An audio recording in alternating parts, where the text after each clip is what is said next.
Welcome to my channel E scholar. और आज की इस वीडियो क्लास में हम सीखने जा रहे हैं बाइनरी ऑपरेशंस। बाइनरी ऑपरेशंस में हमारे आएंगे बाइनरी और मल्टीप्लिकेशन, डिवीज़न, सब्ट्रैक्शन। तो इस तरह से ये चारों चीज़ें आज की हम इस क्लास में सीखेंगे। सबसे पहले हम सीखेंगे बाइनरी एडिशन। बाइनरी एडिशन यानी बाइनरी में केवल वो दो डिजिट 0 और 1, इन दो डिजिट को ऐड कैसे करते हैं, हम इनका एडिशन कैसे किया जाता है, इसके लिए कुछ रूल्स होते हैं। तो सबसे पहले हम वो रूल्स देखेंगे। क्या करते हैं, 0 + 0 करेंगे हम तो आंसर हमारे पास 0 आएगा। उसके बाद हम 1 + 0 करेंगे तो आंसर हमारे पास 1 आएगा। इस तरह से ही हम 0 + 1 करेंगे तो आंसर हमारे पास 1 होगा। और अगर हम 1 + 1 करें तो यानी 2 बिट को प्लस करने पर हमारे पास 10 आता है। ठीक है, 10 आता है, लेकिन लिखा हमारे पास 0 जाता है और ये जो 1 है ये 1 एज अ कैरी चला जाता है। तो इट मीन्स आंसर 0 होगा और कैरी में हमारे पास 1 चला जाएगा। जैसे अगर मेरे को यहाँ पर 1 + 1 प्लस करना हो तो 1 + 1 तो यहाँ पर आएगा 0 और ये जो इसका 1 कैरी होगा वो जो उसके बाद की नेक्स्ट बिट होगी उसके पास उसके एज ए कैरी वो वहाँ पर चला जाएगा। फिलहाल मैं एक एग्जाम्पल क्वेश्चन लिख रही हूँ। यहाँ पर हम कुछ एग्जाम्पल क्वेश्चन से करके देखते हैं कि क्या कैसे क्वेश्चन हो रहे हैं हमारे। पहला है हमारे पास 1 0 1 0। 1 0 1 0 में क्या ऐड करने जा रही हूँ मैं ऐड करूँगी 0 1 1 1। इस तरह से अगर हम इन डिजिट्स को ऐड करें तो ऐड करने पर 0 में 1 ऐड करेंगे तो आंसर आएगा 1। फिर 1 + 1, अब मैंने बताया था भी यहाँ पर 1 + 1 10 होता है तो 1 + 1 इट मीन्स 10 और हमें एक कैरी चाहिए यहाँ पर तो एक कैरी यहाँ चली जाएगी। अभी 1 + 1 करें तो वापस 10 होगा तो 0 यहाँ आएगा और कैरी यहाँ चली जाएगी। फिर उसके बाद 1 + 1 करें तो वापस ये 10 बन जाएगा। Then answer will be 1 0 0 0 1। Okay अब देखिए ये चीज हमारी करेक्ट आई है या नहीं आई है। तो इस चीज को हम अपनी चेक भी कर सकते हैं, मतलब इस नंबर को हम अपने डेसिमल नंबर में कन्वर्ट करके देख लें तो ये नंबर कितना आएगा और फिर हम नॉर्मली डेसिमल में उसको एडिशन करके देख लेते हैं कि क्या हमारा जो बाइनरी एडिशन आया है वो करेक्ट है या नहीं। तो अगर मैं 1 0 1 0 को बाइनरी में कन्वर्ट करना चाहूँ तो मेरे पास पुरानी एक वीडियो है, मैं आपको उसका लिंक शेयर कर दूंगी, आप वहाँ से भी वो बाइनरी का कन्वर्जन देख सकते हैं। लेकिन मैं शॉर्ट में बता रही हूँ। फर्स्ट यहाँ पर 2 पर 0 की कैरी जाती है, फिर 2 पर 1 1 हमारा इंडेक्स होता है, उसके बाद 2 पर 2 इंडेक्स होता है और फिर 2 पर यहाँ पर 3 इंडेक्स होता है। तो 0 वाली तो सारी ये कैंसिल हो जाएंगी। यहाँ पर हम 1 लेंगे तो 2 मिलेगा, 2 2 ज़ा 4 2 ज़ा 8, इट मीन्स 8 + 2 यानी ये जो वैल्यू है बाइनरी में कन्वर्ट करें तो आएगा मेरे पास 10। इसी तरह से ये जो नीचे वाली वैल्यू है अगर इसको कन्वर्ट करें 0 1 1 1 यानी 0 पर 2 पर 0 बेस, 2 पर 1 बेस, 2 पर 2 बेस और 2 पर 3 बेस। तो ये बेस तो कैंसिल हो जाएगी, यहाँ बचेगा 1 2 और 4। 2 + 4 + 2 + 1 कितना हुआ 7, यानी 10 में अगर हम 7 प्लस करें तो हमारे पास आंसर आना चाहिए 17। तो क्या ये वैल्यू 17 आई है या नहीं आई है, इसे हम यहाँ पर चेक कर सकते हैं। कैसे, 1 0 0 0 1। अभी यहाँ से फिर से ऐसे ही अपनी बेस स्टार्ट करते हैं। 2 पर 0 बेस, 2 पर 1 बेस, 2 पर 2 बेस, 2 पर 3 बेस और 2 पर यहाँ पर हमारी 4 बेस। अगर चेक करें तो यहाँ पर 2 पर 0 की बेस होगी तो क्या बन जाएगा 1, यहाँ पर 2। अब ये तो 0 वाली कैंसिल हो जाएंगी तो इसे कैंसिल कर देते हैं। 2 2 ज़ा 4 2 ज़ा 8 2 ज़ा यहाँ पर कितनी बन जाएगी 16, है ना, ये भी कैंसिल हो गई है। तो 16 + 1 = 17। तो ये वाला जो वैल्यू आई है इसको हमने डेसिमल में कन्वर्ट किया तो आंसर बना 17। तो देखिए बिल्कुल सेम मेरे पास मैच हो गई है वैल्यू, इट मीन्स मेरा आंसर ये करेक्ट है। अब क्वेश्चन नंबर 2 की तरफ चलते हैं। क्वेश्चन नंबर 2 एक और एग्जाम्पल देख लेते हैं कि एक और एग्जाम्पल में हमारा एडिशन करने के बाद वही सेम वैल्यू आ रही है या नहीं। तो चलिए एक और एग्जाम्पल लेकर चलते हैं। एक और एग्जाम्पल मैं यहाँ पर लिख रही हूँ, उसे हम ऐड करके देखते हैं। मैं वैल्यू लिख रही हूँ यहाँ पर 1 0 1 0। उसके नीचे हम ऐड कर लेते हैं 1 0 0 1। तो ऐड करने पर 0 में 1 हम ऐड करेंगे तो आंसर आएगा 1, 1 में हम 0 ऐड करेंगे आंसर 1, 0 में 0 ऐड करेंगे 0 होगा और 1 में 1 ऐड करेंगे तो हमारे पास होता है 10। इस तरह से ये कैरी आगे कुछ नहीं है तो मैंने यहाँ पर लिख दिया 10। तो अब वैल्यू को फिर से अगर चाहें तो आप चेक कर सकते हैं। 1 0 यहाँ पर अगर मैं बेस लगाऊं तो 2 पर 0, 2 पर 1, 2 पर 2 और 2 पर 3, तो बेस को अगर कैलकुलेट करें तो कितना बनेगा, ये कैंसिल हो जाएगी, 2 और 4 और कितना 2 8, तो 8 और 4 और प्लस 1, तो 8 कितनी वैल्यू बन जाएगी, ये हमारे पास बन जाएगी 10। यहाँ कन्वर्ट करेंगे तो 10 बन जाएगी वैल्यू, और 10 के बाद इसको हम चेक कर लेते हैं कितना बनेगा, यहाँ पर 1 0 0 1, तो 2 पर 0 और ये 0 है वैल्यू, तो ये तो सब कैंसिल ही हो जाएंगी यहाँ पर, 2 की पावर 3, तो 2 2 4 2 8 और एक यहाँ पर मिलेगी 1, तो यानी ये 9 बन जाएगा। तो 10 में 9 को हमें ऐड करना है, तो 10 में 9 को ऐड करने पर 19 आएगा। तो अगर आप इसे चेक करें तो ये 19 ही होना चाहिए। तो 2 पर 0 की बेस है, 2 पर 1 की बेस है, 2 पर 2 की बेस है, 2 पर 3 की बेस है, 2 पर 4 की बेस है। 0 0 वाली बेस तो हो गई कैंसिल, तो यहाँ पर बचा 1 और 2 और यहाँ पर बचा है आपके पास 16 प्लस 2 प्लस 1, तो कितना बनेगा हमारे पास 18 और 119, यानी कि ये आंसर आपका मैच हो गया। तो इस तरह से आप कोई भी 2 डिजिट को, कोई कितनी भी बाइनरी बिट्स को आप ऐड कर सकते हैं। बस ऐड करने के लिए आपको ये 4 चीज़ें याद रखनी चाहिए। नॉर्मली जैसे हम मैथ्स में ऐड करते हैं 3 जो हमारे रूल हैं वो तो बिल्कुल सेम यही है, बस एक इसके अंदर थोड़ा सा चेंज है, 1 + 1 यानी 10 होता है और कैरी नेक्स्ट टाइम चली जाती है। तो इस तरह से हम अपने बाइनरी नंबर्स को ऐड कर सकते हैं।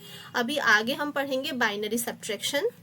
बाइनरी सब्ट्रैक्शन के लिए क्या रूल्स होते हैं वो मैं बताने जा रही हूँ। बाइनरी अगर हमें सब्ट्रैक्शन करना हो, ये है सब्ट्रैक्शन, तो सब्ट्रैक्शन करने के लिए अगर हम 0 में से 0 को सब्ट्रैक्ट करें तो आंसर आएगा 0। अगर हम 1 में से 0 सब्ट्रैक्ट करें तो आंसर हमारे पास आएगा 1। और उसके बाद अगर हम 1 में से 1 को सब्ट्रैक्ट करें तो आंसर आएगा 0। और अगर हम 0 में से 1 को सब्ट्रैक्ट करें तो आंसर हमारे पास आता है, अब देखिए ये जो 0 है ये 0 में से 1 नहीं हो सकता, तो हम यहाँ से हम कैरी ले लेते, तो इन नेक्स्ट बिट से हम कैरी लेते हैं, तो इसे हम 10 मानते हैं। और 10 को अगर हम डेसिमल में, मतलब 10 से मतलब आप कह सकते हो 1 और 0 अगर हम डेसिमल में कन्वर्ट करें तो इसकी वैल्यू होती है 2 के बराबर, तो 2 में से 1 माइनस हो जाता है यहाँ पर, तो यानी कि मेरे पास बचता है 1। ठीक है, तो ये कुछ हमारे रूल्स हैं, और जो हमने जहाँ से हमने कैरी ली होती है वहाँ से वो एक कैरी हम माइनस कर देते हैं। इस चीज़ को बहुत अच्छे से हम एग्जाम्पल में देख सकेंगे। ये चीज़ ऐसे भी आप समझ सकते हो, अगर मैं बोलूँ 0 में से 1 माइनस करना है, तो 1 माइनस करना है, तो ये 0 है, ये ऐसे माइनस नहीं करेगा, ये 10 हो जाएगा, यहाँ से एक बिट कैरी ले लेगा और 10 में से 1 माइनस होगा तो आंसर 1 आ जाएगा। एक एग्जाम्पल लिखती हूँ। एक एग्जाम्पल में 1 0 और 1 और 0, इसमें से मैं माइनस करूँ 0 1 1 1। अब देखिए हम माइनस कर रहे हैं, तो माइनस करने के लिए 0 में से अगर हम 1 माइनस करें, तो जैसा कि अभी अभी हमने पढ़ा कि 0 में से 1 माइनस नहीं होगा, तो यानी कि ये इसने यहाँ से एक कैरी लेगा और यहाँ पर हो जाएगा 10। तो 10 में से 1 माइनस करेगा, तो 10 में से 1 माइनस करेगा तो यहाँ पर 1 आ जाएगा, और इसने यहाँ से कैरी ली है, इट मीन्स यहाँ पर रही है 0 बिट। ओके, जब 0 बिट बची है तो 0 में से फिर वापस यहाँ से 1 माइनस नहीं होगा, तो इट मीन्स ये यहाँ से कैरी लेगा, लेकिन यहाँ तो ऑलरेडी 0 है, तो ये एक कैरी लेगा और यहाँ इसके पास कैरी आ जाएगी, ये वापस 10 हो जाएगा, और 10 होने पर फिर से हमारे पास 1 आएगा। अभी यहाँ से कैरी ली होगी तो ये 1 हो चुका है, 1 माइनस 1 करें तो 0, और यहाँ से भी कैरी हुई थी तो यहाँ पर भी 0 माइनस 0 0, मतलब आगे की कैरी जो हमारे पास वैल्यूज होंगी उनको वो चेंज कर देता है। अगर आप इसको बाइनरी नंबर्स को डेसिमल में कन्वर्ट करके देखो तो आंसर पता चल जाएगा कि क्या हमारा वो नंबर चेक हो रहा है या नहीं। लास्ट अभी एडिशन मैंने बताया था, एडिशन में मैंने कन्वर्ट करके बताया था कैसे हम बाइनरी नंबर को डेसिमल में नंबर में कन्वर्ट करके अपने आंसर को चेक कर सकते हैं। एक और एग्जाम्पल देख लेते हैं। 1 0 1 0, यहाँ पर मैं लिख रही हूँ 0 1 1 1। अगर इसको सब्ट्रैक्ट करें तो 0 में से 1 सब्ट्रैक्ट होगा, तो 0 में से यहाँ से वो कैरी लेगा, यहाँ तो 10 हो जाएगा, लेकिन यहाँ पर बचेगा 0, और यहाँ पर भी वैल्यू चेंज कर लेगा क्योंकि यहाँ अब 0 हो चुका है। 0 में से 1 माइनस होगा नहीं फिर से, तो उसे यहाँ से फिर से कैरी लेनी होगी। इट मीन्स इसके पास तो है नहीं, तो इट मीन्स यहाँ से लेकर आएगा कैरी, तो यहाँ पर 10 हुआ और 10 में से फिर 1 माइनस हुआ तो बचा 1, और फिर यहाँ से 0 से कैरी ली थी, तो यहाँ पर अब क्या हो चुका है, क्योंकि 0 ने उसको दिया तो बचा 1, 1 में से 0 गया हमारे पास, चेंज हो जाएगा वैल्यू, तो यहाँ पर भी 0 आएगा और यहाँ पर भी हमारे पास 0 ही आएगा। ठीक है, 0 में से 0 हो जाएगा तो यहाँ पर भी 0 आएगा। ठीक है, अगर इसको हम कन्वर्ट करना चाहें तो देखो 1 0 1 0 क्या होते हैं, डेसिमल में अगर मैं इसे कन्वर्ट करूँ तो ये होते हैं 10, और 0 ट्रिपल 1 0 1 1 1 होते हैं हमारे 7। तो अगर 10 में से 7 माइनस करें तो आंसर होना चाहिए कितना, 3। तो इसको चेक करें अगर, तो ये 3 ही आएगा। कैसे, 0 पर पहले बेस ली हमने, 2 पर 0 की बेस, और यहाँ पर ली मैंने 2 पर 1 की बेस। तो 2 पर 1 की बेस लें तो कितना बनेगा 2, और 2 पर 0 की बेस लें तो बनेगा 1। तो 2 + 1 देखिएगा 3 आ चुका है। इट मीन्स मेरा जो ये सब्ट्रैक्शन है ये बिल्कुल ठीक है। एक और एग्जाम्पल ले लेते हैं। एक और एग्जाम्पल में 1 और 0 0 0, इसमें से माइनस करने जा रही हूँ। 0 1 1 1, अगर माइनस करें तो 0 में से 1 माइनस होगा तो क्या होगा, फिर से यहाँ पर उसने कैरी लिया होगा तो यहाँ पर मेरे को मिलेगा 1। फिर उसके बाद यहाँ से भी उसने कैरी लिया होगा, यहाँ भी कैरी, और यहाँ बचा होगा 0। इस तरह से ये सारी की सारी वैल्यूज़ अपनी वैल्यू को बदल देंगी। यहाँ पर 1 आ जाएगा और ये 1, क्योंकि 10 हुआ होगा, फिर 10 में से जाएगा एक बार 1 जाएगा तो 1 मिलेगा। सेम यहाँ पर चेंज हो जाएगी वैल्यू, नहीं यहाँ पर आपके पास अच्छा कैरी लिया होगा तो यहाँ पर बन जाएगा मेरे पास 0, और यहाँ भी बन जाएगा 0, और यहाँ पर भी यहाँ से उसने कैरी दिया होगा 0 - 0 यानी 0 बन जाएगा। तो आंसर ये आएगा। इस तरह से ये सब्ट्रैक्शन के क्वेश्चंस हैं। कुछ क्वेश्चंस आप प्रैक्टिस करेंगे तो आपको लगने लगेगा हाँ इजीली हो रहे हैं। आप इनके आंसर्स फिर बाद में मैच कर सकते हैं। किसी क्वेश्चन में कॉम्प्लिकेशन आए तो आप कमेंट सेक्शन में लिखकर मुझे भेज सकते हैं। नेक्स्ट है हमारा मल्टीप्लिकेशन। मल्टीप्लिकेशन हालांकि जो सब्ट्रैक्शन था वो थोड़ा सा ट्रिकी था, टफ तो नहीं होता, बस ट्रिकी ही बोल सकते हैं उसे, क्योंकि उसमें थोड़ा सा लॉजिक लगाना पड़ता है, वरना एडिशन, मल्टीप्लिकेशन और डिवीज़न बहुत ईजी होते हैं। मल्टीप्लिकेशन के रूल्स में बता रही हूँ। 1 + 1 × 1 इज इक्वल टू, जैसे नॉर्मली हमारा मैथ्स में होता है 1 × 1 is equal to 1, then 1 × 0 will be 0, 0 × 1 will be 0 and 0 multiplied by 0 will be 0। तो सिर्फ एक ही कंडीशन में 1 आता है।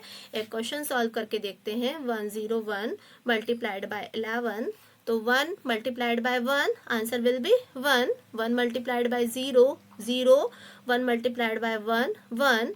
नेक्स्ट यहाँ पर क्या होगा, सेम जल्दी से लिख लेती हूँ। 1 फिर 0 आएगा, फिर 1 आएगा, और इन दोनों को मैं ऐड कर देती हूँ।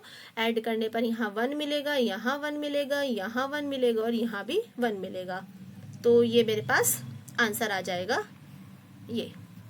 ठीक है, एक और क्वेश्चन इसी तरह से आप कर सकते हो। मल्टीप्लिकेशन बहुत इजी है। इसके बाद देख लेते हैं डिवीज़न का पार्ट, कि डिवीज़न में क्या करता है, डिवीज़न के क्या रूल्स होते हैं।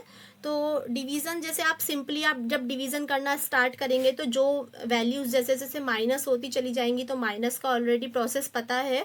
तो एक देखिए, जैसे एक क्वेश्चन देख लेते हैं। अगर 100 से मैं डिवाइड करूं 1100 को, तो 100 को 1 से अगर हम मल्टीप्लाई करें तो क्या मिलेगा मेरे को, सेम 100 वैल्यू मिलेगी, है ना। आप मल्टीप्लाई करके देख सकते हैं। अभी हमने मल्टीप्लिकेशन सीखा, उसके बाद इन दोनों को माइनस किया जाता है। इन 3 बिट को हम आपस में माइनस करेंगे तो 0 में से 0 माइनस करेंगे 0 मिलेगा, 1 में से 0 माइनस करेंगे क्या मिलेगा, हमें 1 मिलेगा, और इधर क्या मिलेगा, इधर कुछ नहीं मिलेगा। तो यहाँ कुछ नहीं लिख रही हूँ, ब्लैंक छोड़ा हुआ है मैंने।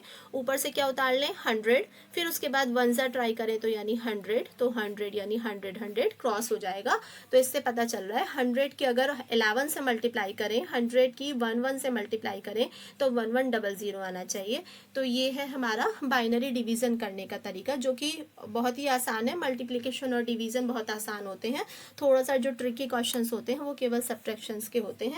अगर आपको ये चीज़ समझ आई हो, कंसेप्ट समझ में आया हो, तो लाइक ज़रूर कर दीजिएगा, और प्लीज़ कमेंट सेक्शन में कोई अगर आपके पास क्वेरी है तो आप लिखकर भेजिएगा, जिससे मुझे पता चलता है कि आप मेरी वीडियो देखकर पढ़ाई कर रहे हैं, समझ रहे हैं, और अच्छा लगता है।